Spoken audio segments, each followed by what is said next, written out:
Greetings and salutations. My name is Nick, and welcome to Limbo, the classic 2D side-scroller with a minimalistic aesthetic or presentation, or like, it's very minimalistic in regards to its gameplay presentation, should I say. As well as its story. Like, the only story Limbo ever really gave was in the Xbox 360 marketplace, really. Like, that's probably the only story that was specified to you as a player. Which goes like, uncertain of his sister's fate, a boy enters Limbo. But I wonder exactly how much of that, like even that sentence alone, is necessary to understand the game. Do you need to understand the game?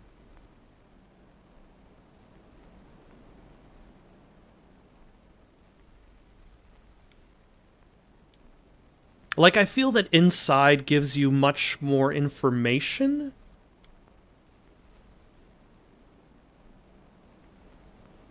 Playdead's was it their second game? Their next game after Limbo. Whereas this almost feels like you're kind of playing a dream.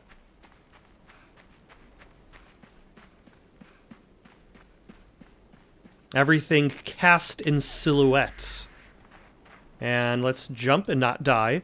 That was probably one of the like crazier things about this game back in the day, was simply the unbridled, horrible violence that was brought upon this young boy as he navigated the world of Limbo.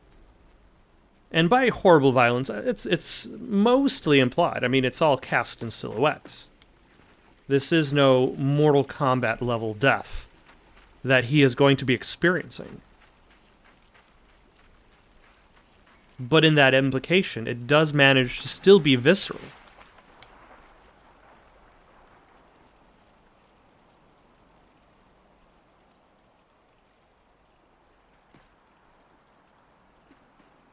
I remember the first half of the game being the most interesting. Or is it the first third?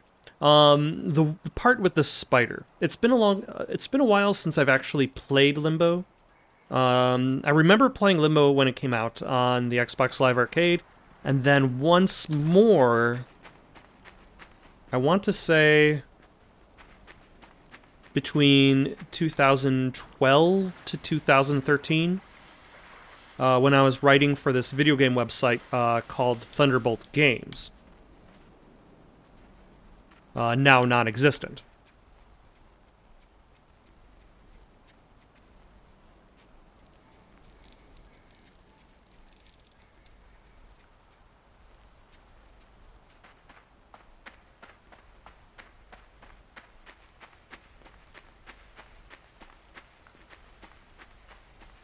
But there's definitely a feeling of nostalgia of coming back to, I see you. Should I get killed by one of these traps? I'm sure I'll be killed by something. Probably the spider. But I think that's something that, ooh.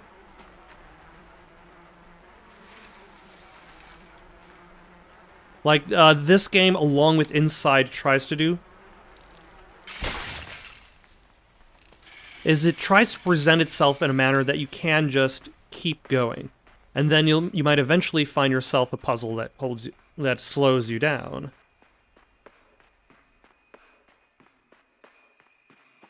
But you can always try again. Oh, no. I almost got killed by that. But I find myself looking less at the silhouettes and more at the background. The endless trees that go off into the distance. The bright white fog that creeps in between. It is some very strong atmosphere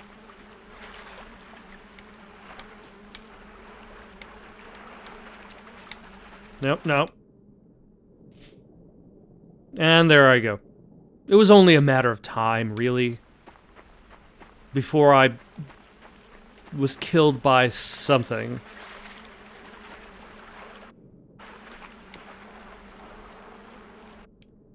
Am I supposed to just hold on to the box?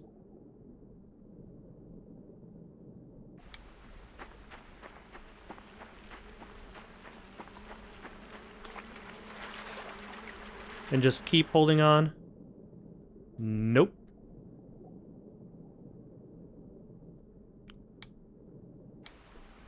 Do I take the box back, let it slide into the water with me on it?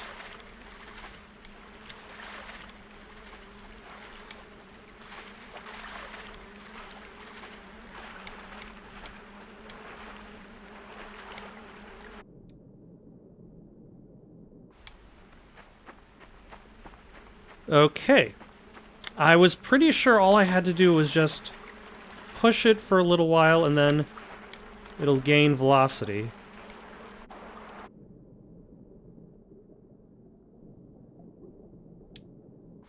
But, oh, hold on. I think I'm actually supposed to take the box back. Alright. The clue is the spot of which you're continuing from. It keeps continuing you right below the vine you're supposed to grab. That's the clue.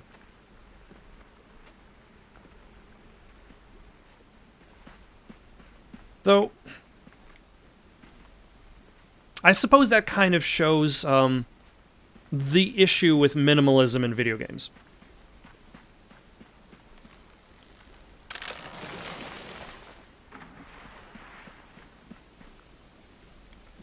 Is that, like, it leaves maybe a bit too much unexplained for the player.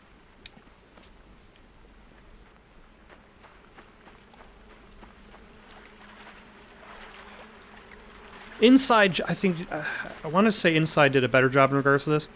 But then again, they came to that game more experienced. Whereas I feel as though with this game, with your first run through, you would definitely suffer from a bit of trial and error. Oh, hello. How are you?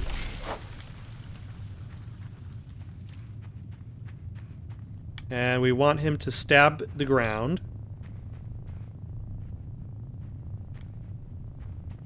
But not kill us.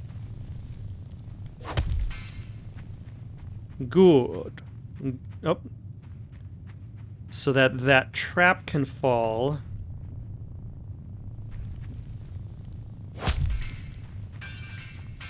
There we go.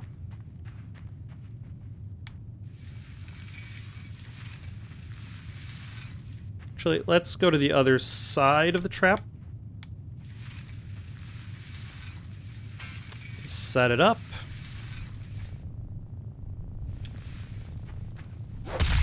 There we go.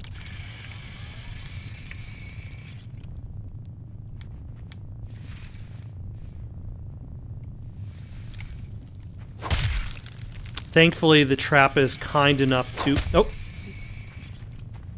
I'm still alive somehow.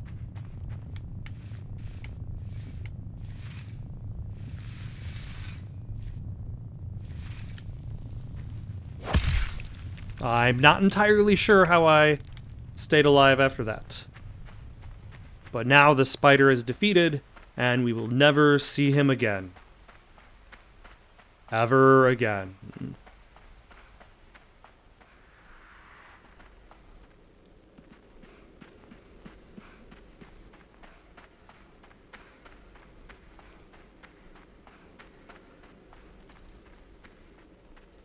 The lack of music does make for a more solitary tale.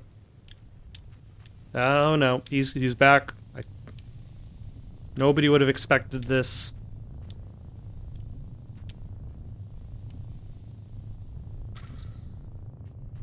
Would this be would the rumble in the background be considered music or just ambiance?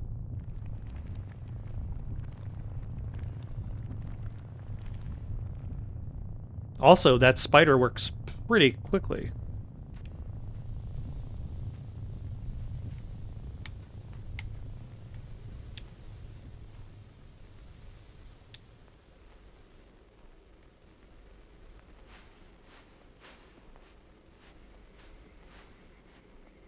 Now, like, the game is very minimalistic in regards to its presentation, in regards to the presentation of its mechanics, but it is very consistent. And I think that's what kind of enables the game to still manage to have success. Because I timed my bounce wrong. There we go. Because, I thought there was going to be some more platform, but I was wrong. Because, like, your journey is always taking you in one direction.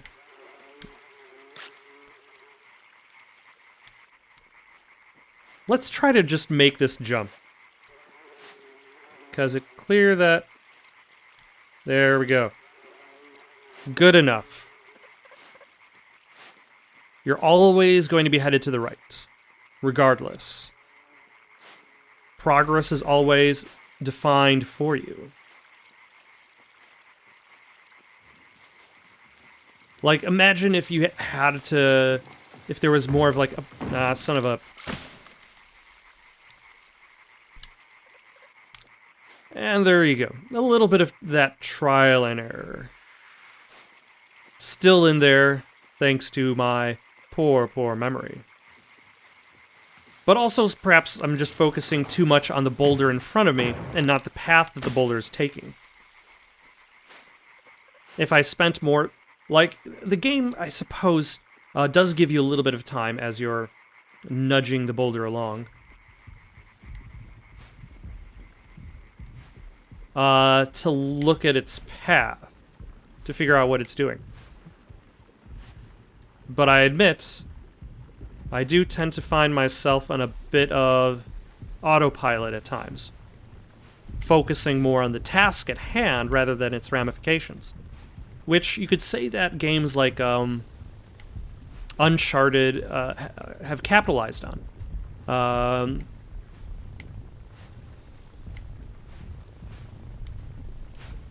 In the opposite sense, in that, like, they build expectations only to interrupt them with the task at hand. Such as, like, you'd be climbing a platform, and you would expect to be able to climb said platform, normally, only to find the whole place just crashing down on you. Oh. Yeah, this is not the good place. Let's see, that is...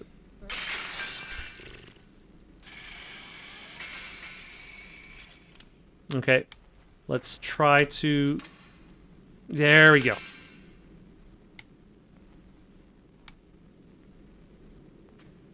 At the very least,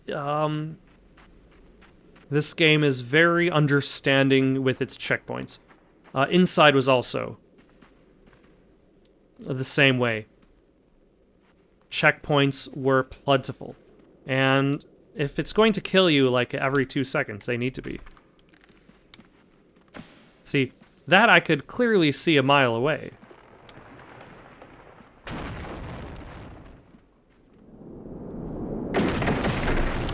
That I could not. And in my defense, everything was falling apart, so any expectation that I would have of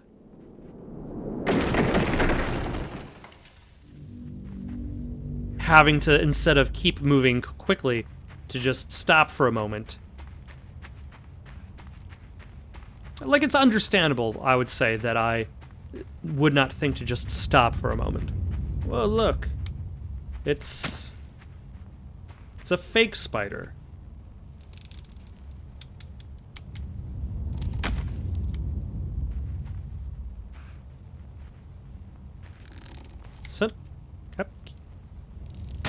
Oh, good enough.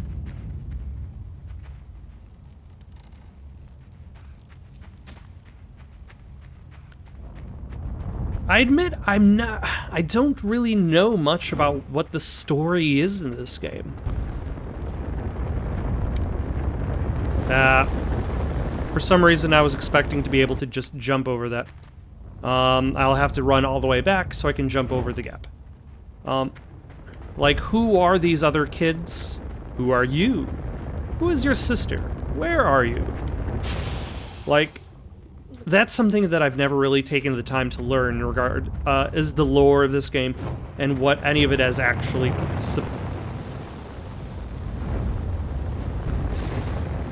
Sir, why is your jump useless?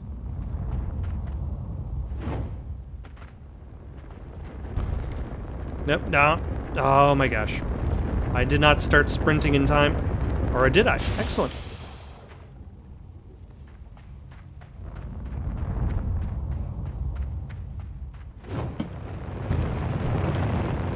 Good enough.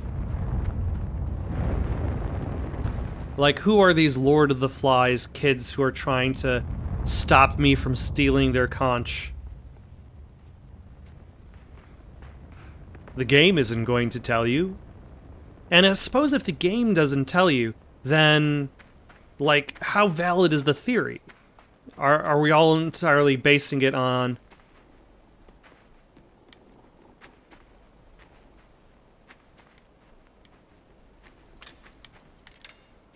Ah.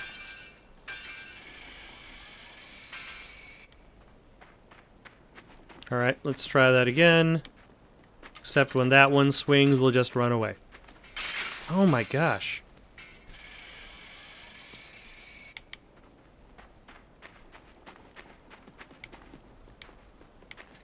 Like I said, trial and error. Okay, I cannot just run away. Can I just run past? I can, okay. But I can't jump there now because traps.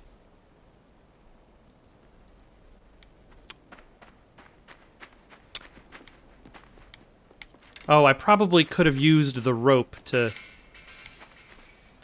climb up.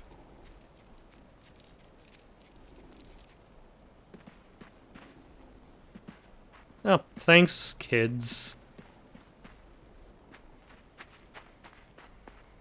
With your nooses and your tire swings. All perfectly normal things. Oh. Hello.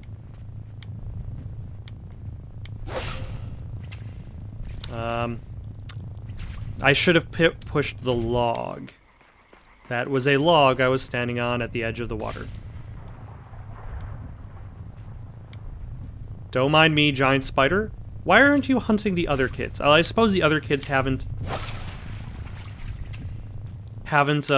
set traps that have caused your legs to fall off.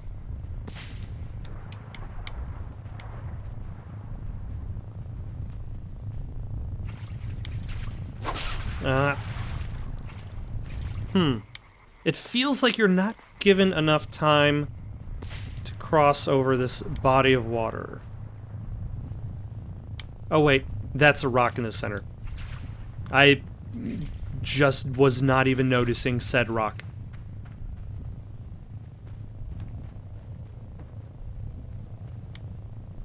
And this is a nice touch. Like, you actually, like, instead of just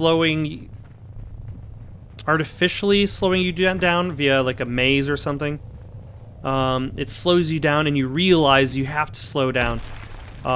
You need the spider's help in order to fend it off. Oh, nope, nope. Hello, don't mind me. Aha! Take that!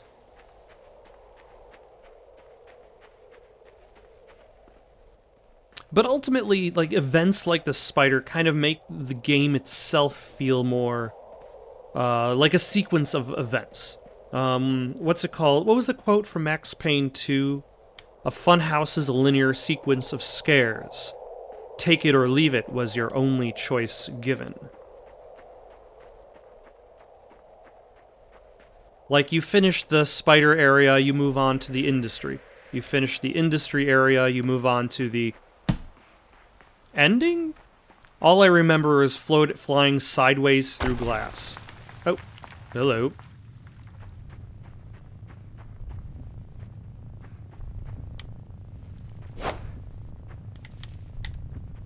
No, your leg is mine. You are beaten. It is useless to resist. Yeesh. That is not a good way for Mr. Spider to go. But now he is a boulder. And we cannot question our morality through our flashlight eyes in the darkness. Oof.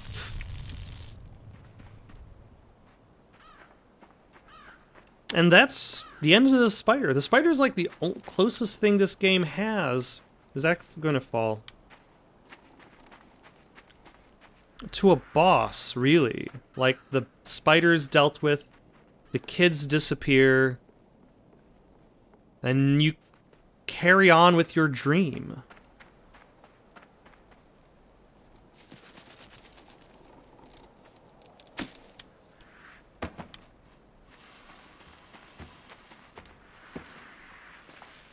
And maybe that's, like, me trying to wonder what the actual story is isn't really that important, if the story itself functions entirely by dream logic.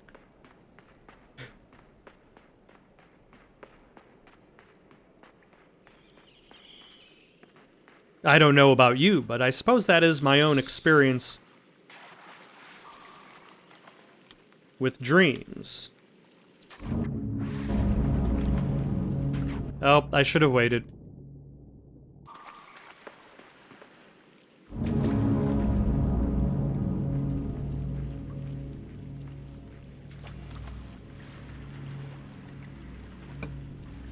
As you often in dreams, yep, there we go. Move from one event to the next, regardless of their relation to each other.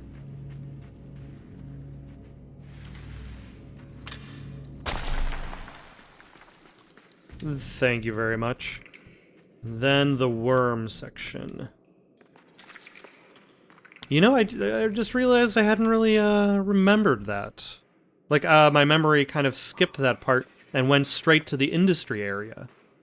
The industry area would probably be...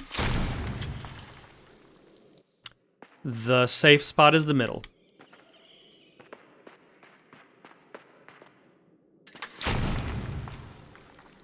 What was I saying about trial and error before? Nope. That wasn't far enough.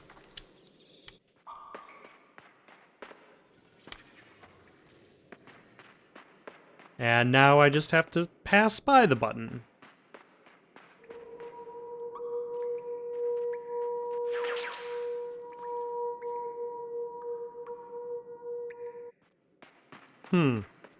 Was I supposed to drag that dead body with me? Use it as protection.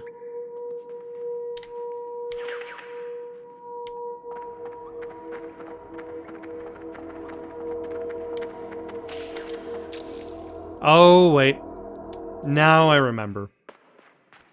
I need to run this way, and then run back, and then that causes...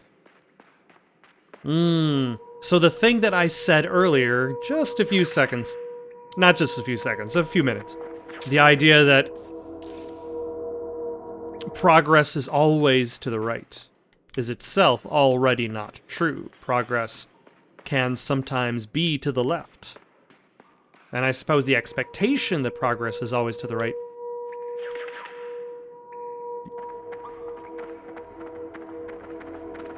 created that issue for me. And now I avoid the first one.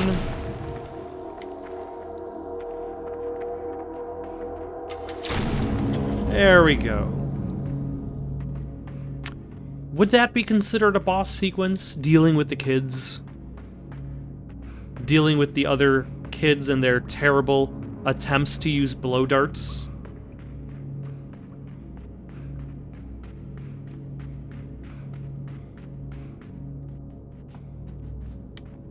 Does it really matter for a game like this to...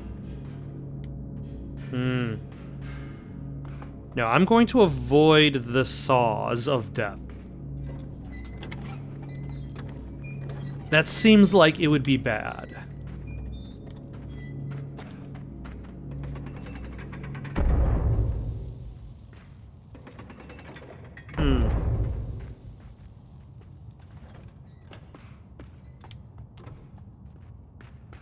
So I've got a cart, I've got ropes.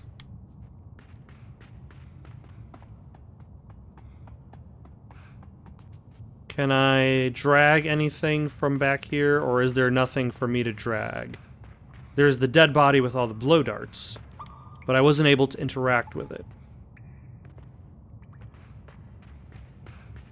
Now, you can argue that this is less a game about trial and error.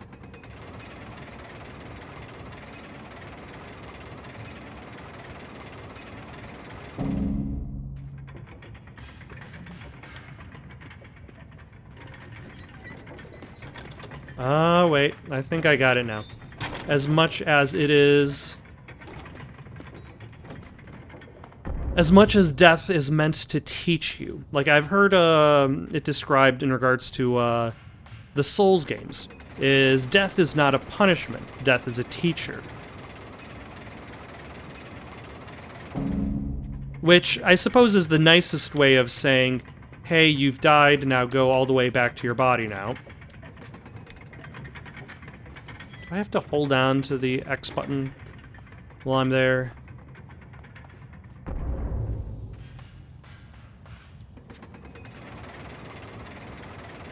I suppose I can always try, and if it fails, well... But yeah, I would probably argue that running to your boss is the greatest punishment.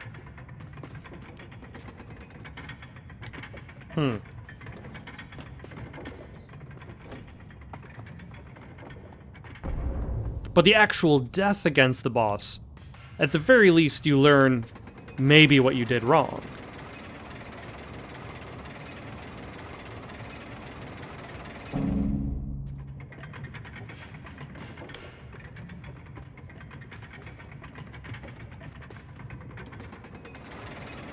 There we go.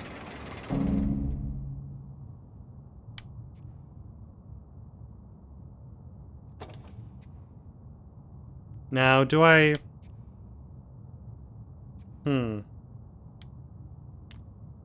Wait, I think I know what... And then I raise that a bunch. And then I quickly run over and not die. That's a key component. You got to do both things. Why, hello, underground brower, sir. Yep, he's unavoidable. The brainworm.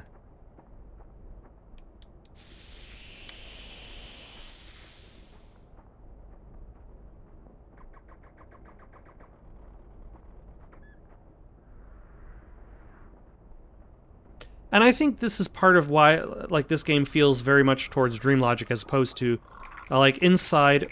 Oh, hello.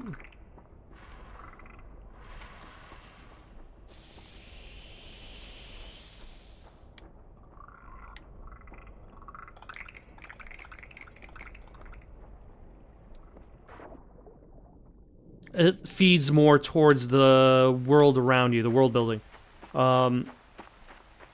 Whereas now's the part where the mind worm gets into your head.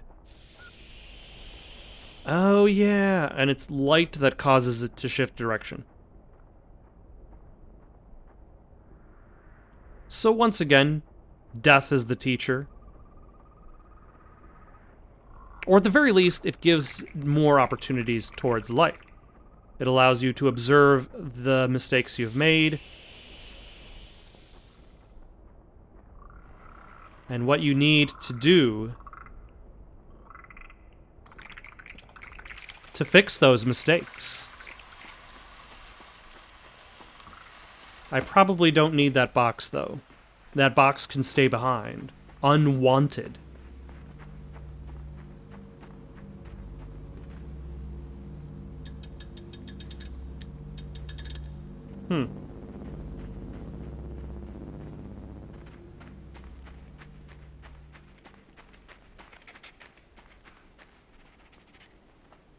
Nope.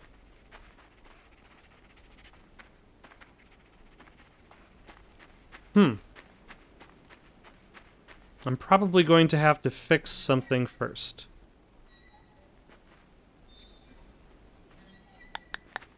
Do I need that box? Have I already lied to myself?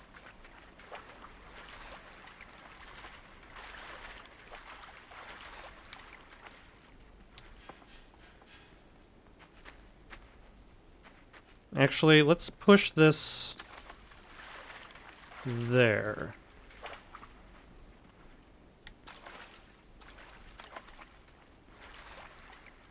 Okay, so I can't worry about the positioning of this log just yet.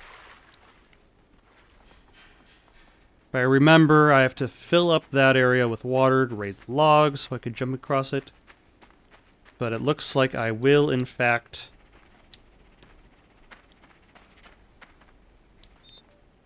Or I won't need the box.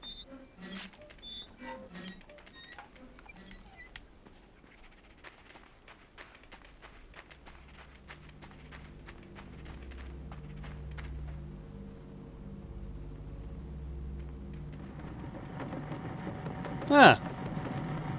Thank you, sir.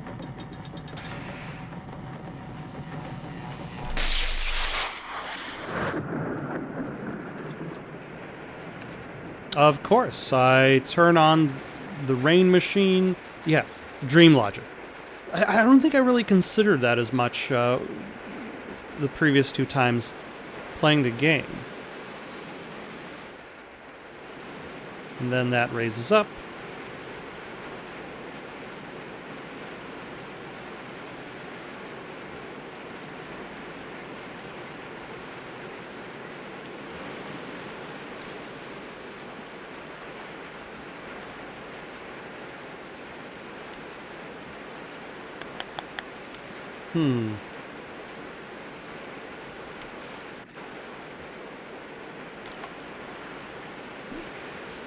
I think that might be good enough now.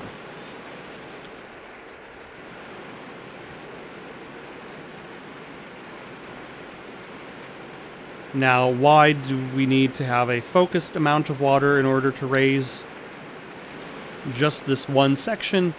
That is beyond me. And I am beyond it. So I don't have to worry about thinking about it.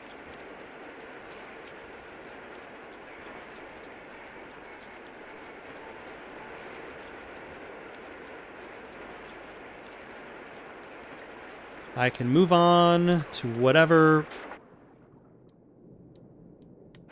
thing that kills me next.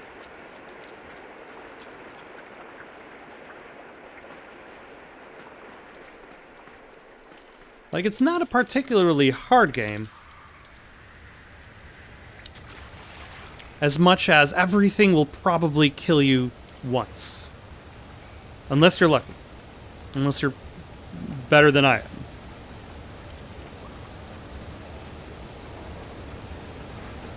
Now, what do I need this box for?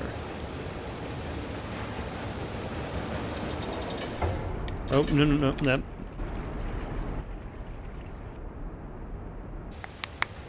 Ha. Alright, let's go up top C, where I might need that box to do something somewhere with someone.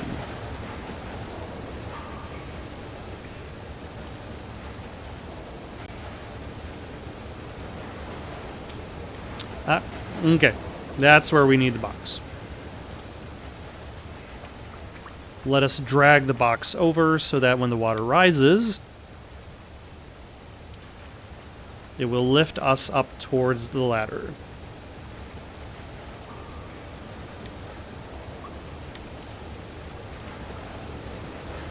So, let us flip the switch. Escape. Certain death.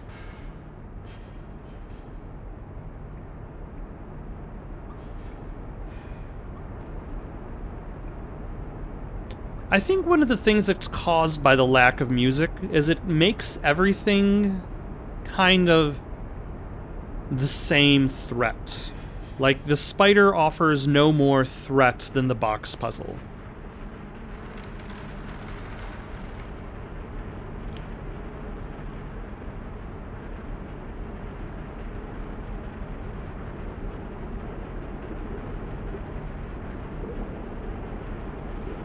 Like, the closest comparison that I can think of is, I remember there was an interview of the designer of Dead Space talking about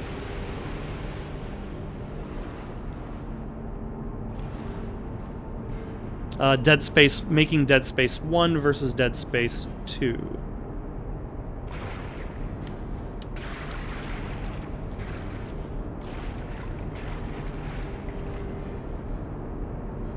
Do I need to do some? Oh, I definitely don't need to do that.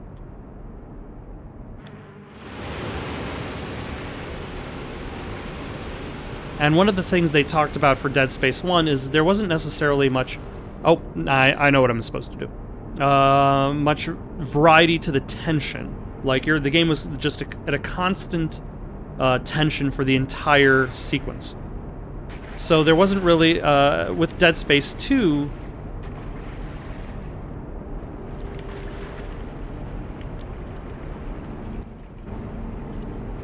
the focus is more on variety. That didn't do exactly what I was expecting it to do.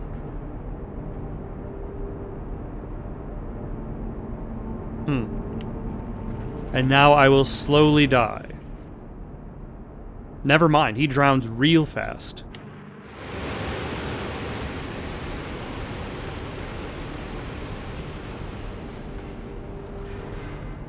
Wait, now I think I know what I'm supposed to do. I'm supposed to catch the balloon and then move it quickly.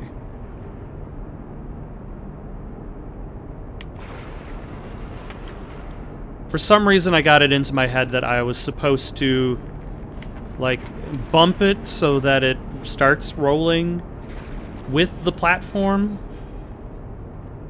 But clearly, that is not the case.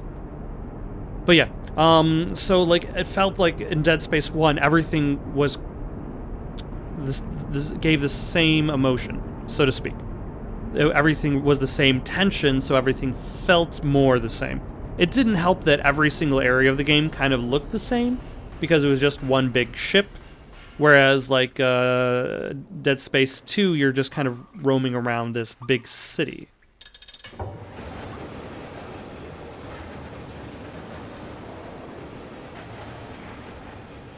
But, like, without really any music or storyline purpose.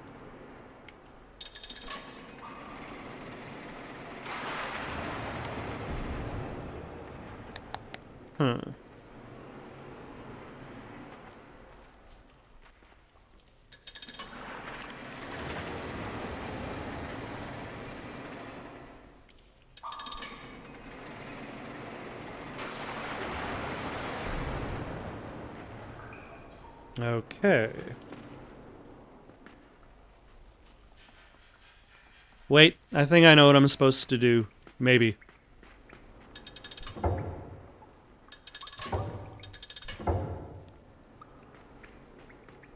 I guess not.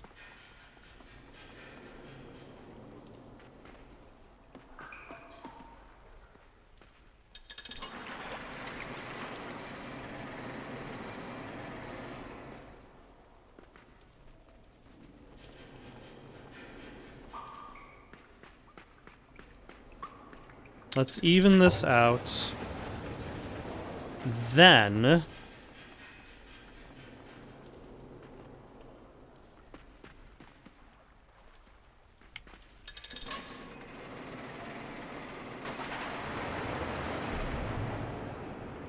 raise that.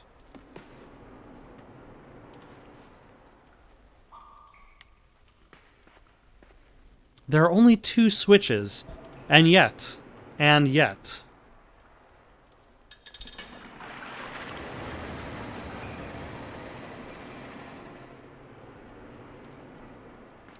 Let's see what happens when I...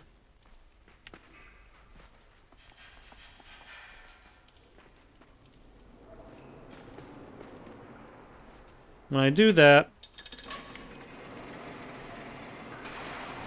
and then I hit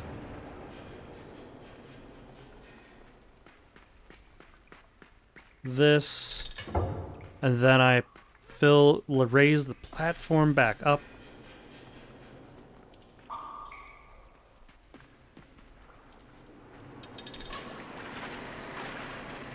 Can I not drown if I fall down here?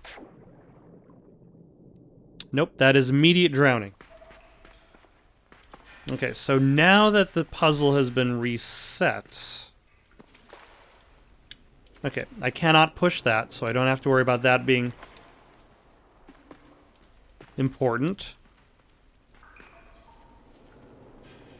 Can I ride that platform back up? That is something that I have not tried.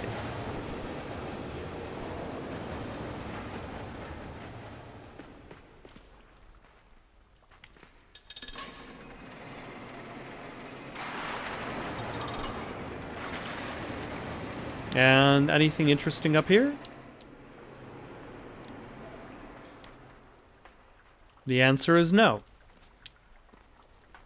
There is nothing interesting up here.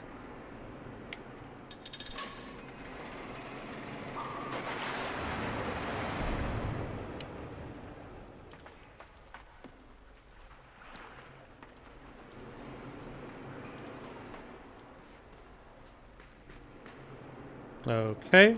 Alright, let's start finagling things, I guess.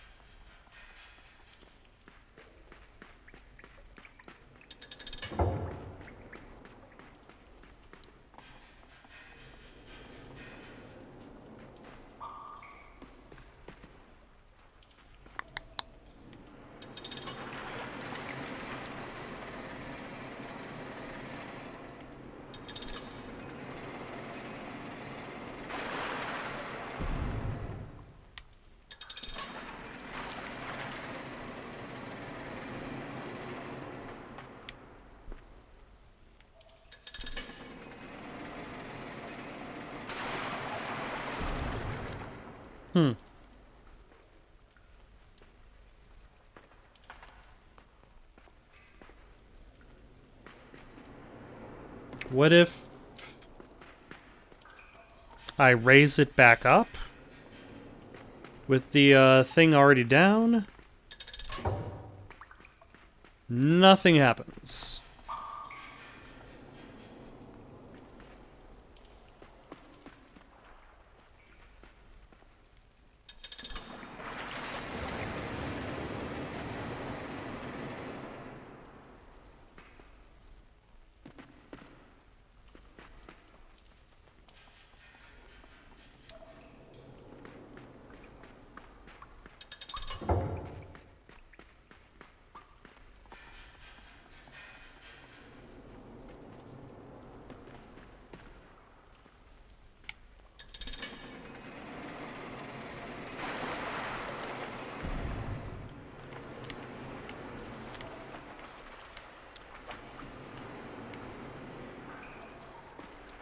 Oh, I could just jump up now. Did I already solve the puzzle and then just kept working on the puzzle regardless? I don't know. Either way, I've moved on. I think this is where I'm going to stop for the night. Got any suggestions for something to play next? Leave them down in the comments below. Don't forget to like and subscribe, and have yourselves a good night.